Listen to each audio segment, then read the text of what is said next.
তাকাবেন ডেলিরি এটা হচ্ছে সৌদি আরবের I don't ever slow up, no I don't take shit. I got no love for the fakeness. If you wanna play tough and wanna hate this, I'll always show up. I don't ever slow up, no I don't take shit. I got no love for the fakeness. If you wanna play tough and wanna hate this, I'll always show up and make a statement. I don't ever slow up, no I don't take shit. I got no love for the fakeness. If you wanna play tough and wanna hate this, I'll always show up and make a statement. আসসালামু আলাইকুম, আমি মোহাম্মদ রিমন। আমার নতুন ভিডিওতে আপনাদেরকে স্বাগতম। Title এবং থাম্বলাইন দেখে বুঝে ফেলছেন যে আজকে কি নিয়ে ভিডিও হতে চলেছে। এই শীতের মৌসুমে, কঠিন শীতে আজকে যাব সৌদি আরবের চায়ের দোকানে। তো পুরো ভিডিও জুড়ে আমার সাথে থাকবেন। আজকে দেখাবো বাংলাদেশের চায়ের দোকান এবং সৌদি আরবের চায়ের দোকানের মধ্যে পার্থক্য কি। প্রথমে বলে রাখি, আমি থাকি সৌদি আরব রিয়াদে। আমার বাসা থেকে চায়ের দোকান অনেকটাই কাছে। তো আমি প্রথমে চায়ের দোকানে যাব, আপনাদেরকে দেখাচ্ছি যে চায়ের দোকান কিরকম হয়। দেখেন, বাংলাদেশ এবং সৌদি আরবের চায়ের দোকানের মধ্যে অনেকটাই অমিল, কেননা এখানে অগণিত চেয়ার থাকে আর অনেক বড় একটা এলইডি থাকে, আর প্রত্যেকটা স্টাফকে আপনার গ্লাভস পরিধান করতে হবে, এটা বাধ্যতামূলক। আর বাংলাদেশে তো যেমন একজন বসতেছে, টিভি চলতেছে, 10 জনে মিলে চাপা মারতেছে, কিন্তু এখানে এরকম নাই। এখানে এক কাস্টমার সাথে অন্য কাস্টমারের কোনো কথা বলা নাই এবং তারা চুপচাপ বসে থাকে এবং তাদের মাধ্যমে খুব অল্প সাউন্ডে তারা কথা বলে। তাদের মধ্যে যেই ট্রাফিক থাকে ওই ট্রাফিক নিয়ে কথা বলে। আর এখানে সবচেয়ে ইন্টারেস্টিং ব্যাপার হচ্ছে, এখানে যে চা আপনি খাবেন ওই কাপ আর দ্বিতীয়বার ইউজ হবে না। যেগুলো টেম্পোরারি গ্লাস আছে ওগুলো ফেলে দেওয়া হয়, গ্লাসেরগুলো ফেলে দেওয়া হয়। কিন্তু বাংলাদেশে এক চায়ের কাপ পুরো 2 বছর যদি জুড়ে ইউজ করে, তারপর আবার সকালবেলা যে বালতিতে পানি নেয় ওই বালতিতে সারাদিন ক্লিন করতে থাকে। তো ওই ব্যাপারগুলো আমার যখন থেকে আমার নজরে আসছে, আমি আর বাইরে তেমন একটা চা খাওয়া হয় না। কেমনে খাওয়া হবে ভাই? বাংলাদেশের যে অর্থনীতি আর এই দেশের অর্থনীতি অনেক রাতে দিনে তফাৎ আছে ভাই। বাংলাদেশে একটা চায়ের কাপ প্রায় অনেক বছর যাবত ইউজ করে, তো এটা স্বাভাবিক ব্যাপার, কারণ বাংলাদেশের হাল তেমন একটা ভালো না। যাক, হাল থেকে মনে হলো যে বাংলাদেশের এখন পরিস্থিতি। আপনারা যারা আমার ভিডিও দেখতেছেন তারা অবশ্যই কমেন্ট করে জানাবেন যে এখন আপনাদের সামনে যে সরকারি ক্ষমতায় আসুক, আপনারা কোন সরকারকে ক্ষমতায় চান, অবশ্যই কমেন্ট করে জানাবেন। কারণ ভাই, আমরা যারা প্রবাসী আছি আমরা তো তেমন একটা রাজনীতির সাথে জড়িত না। আমরা শুধু চাই যে সরকারই আসুক, আমাদের দেশটা যাতে শুধুমাত্র ভালো থাকে, আমরা যাতে ফ্যামিলি নিয়ে শুধুমাত্র শান্তিতে বসবাস করতে পারি, ওটাই আমরা সবসময় কামনা করি। তো অবশ্যই আপনারা কমেন্ট করে জানাবেন যে আপনারা কোন দল ক্ষমতায় চান বা কোন দল আসাটা উচিত আপনার মনে হয়, আওয়ামী লীগ, বিএনপি বা জামাত ইসলাম, নাকি এই যে বর্তমান যে একটা সরকার আছে উনি থাকা দরকার। তো অবশ্যই কমেন্ট করে জানাবেন। কিরকম গান বেশি করে দিয়ে সৌদি আরবের চায়ের দোকান একদম অন্য লেভেলের। তো আসেন ভিডিও টপিকে। আর এটা চা দোকানে, সৌদি আরব চা দোকানে কী কী থাকে। এখানে প্রত্যেকটা চায়ের দোকানে প্রাইসটা বলে নিই প্রথমে। একটা চায়ের দাম, নর্মাল একটা চায়ের দাম 5 রিয়াল। যা বাংলাদেশে সবচেয়ে বড় সংসদ বসে বাংলাদেশের চা দোকানে।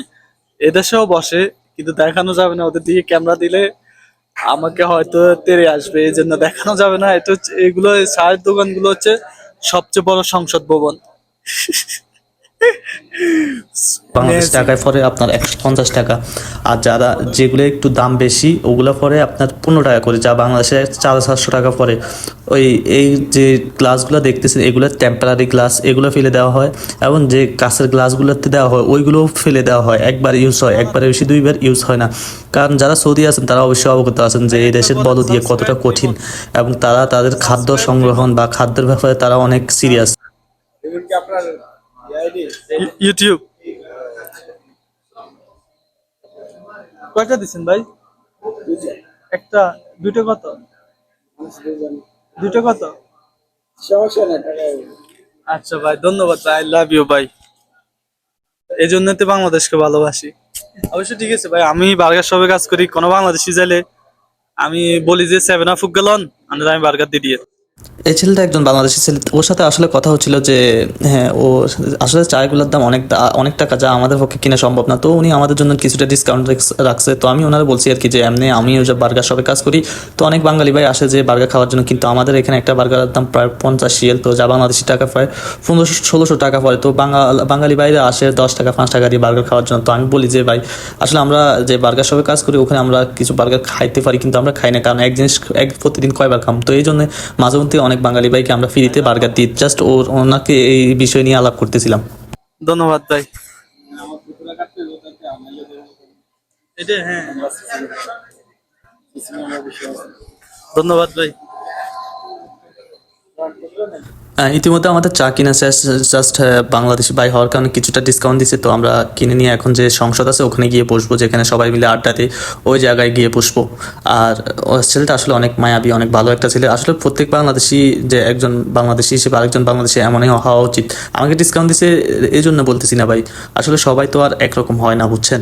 কারণ সেও জানে যে আমরা এত টাকা দিয়ে চা কিনা বা সম্ভব না বা এরকম কিছু, তো উনি আমাদেরকে অনুযায়ী সম্মান করছে। আল্লাহ ওনার সম্মান বাড়িয়ে দিক, এটাই ওনার কামনা করি। তো এখন আমরা যে সংসদ ওখানে চলে এসেছি, দেখতেছেন 2টা চা কিনছি। বাংলাদেশের চায়ের দোকান তো একটা সংসদ, সৌদি আরবের চায়ের দোকানও কিন্তু তেমন একটা কম না, ওটাও একটা সংসদ। কিন্তু ক্যামেরা তাকানো যাবে না, তাকাইলে হয়তো আমাকে এই দেশ থেকে তাড়িয়ে দিতে পারে। আচ্ছা যাই হোক, আজকে আমরা ট্রাই করতেছি সৌদি আরবের চায়ের দোকান, চা কিরকম হয় দেখেন। এটা হচ্ছে আমার ভাইয়া রাফির, আমার বস রাফি, আর এটা হচ্ছে আমার, এটা হচ্ছে সৌদি আরবের চা আর কি। এদের বন্ধ করিয়েন না, দেন খান একটু। এখন আমার ভাইয়া ট্রাই করবে চা।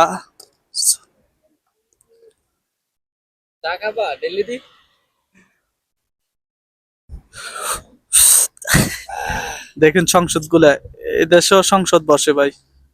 জাস্ট ওয়াও, এই ঠান্ডা মানে একটা ঠান্ডা ঠান্ডা ভাব, জাস্ট চাটা অসাধারণ। চলেন।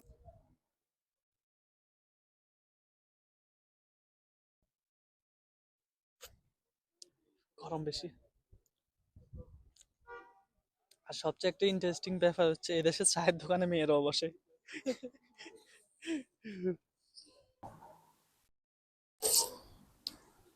অনেক গরম, এদেশের চা অনেক গরম হয়, আমাদের দেশেও গরম হয়, তবে এদেশের সংসদ গুলো অনেক বড় মাপের হয়। আমাদের দেশে তো ধরেন না 1-2 ঘন্টা পর্যন্ত মুরব্বীরা বসে তাদের যে সংসদের কার্যকলাপ আছে তারা শেষ করে তারপর চলে যায়, কিন্তু এই দেশের গুলো একবার বসলে 5-6 ঘন্টা বসে থাকে, মানে ওঠার কোনো নামে নাই।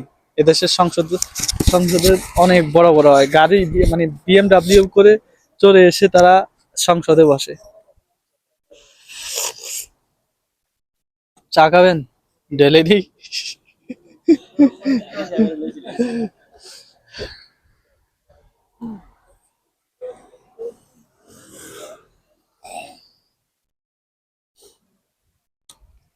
ডায়লগ দেন দিতে ভাই।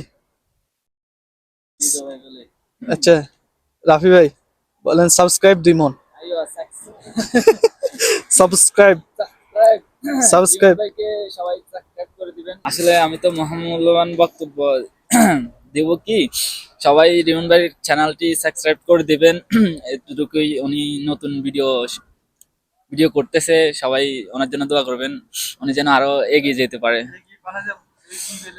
না না, এগিয়ে যাবে বলতে ধরো যে এগিয়ে যাইলে তো নারীর দেখা পাবা, ঠিক আছে? সাবস্ক্রাইব রিমন। সৌদি আরবের সংসদ ভবন মানে বাংলাদেশের চায়ের দোকানের মতো এটা একটা চায়ের দোকান, এখানেও সংসদ হয়। তো হ্যালো গাইজ, আসসালামু আলাইকুম, আমি মোহাম্মদ রিমন, আমার নতুন ভিডিওতে আপনাদেরকে স্বাগতম। আজকে এসেছি সৌদি আরবের সংসদ ভবনে, যেটাকে বলা হয় চায়ের দোকান। তো যারা নতুন আছেন অবশ্যই আমার চ্যানেলটি সাবস্ক্রাইব করে দিবেন এবং আমার পেজটি ফলো করে দিবেন।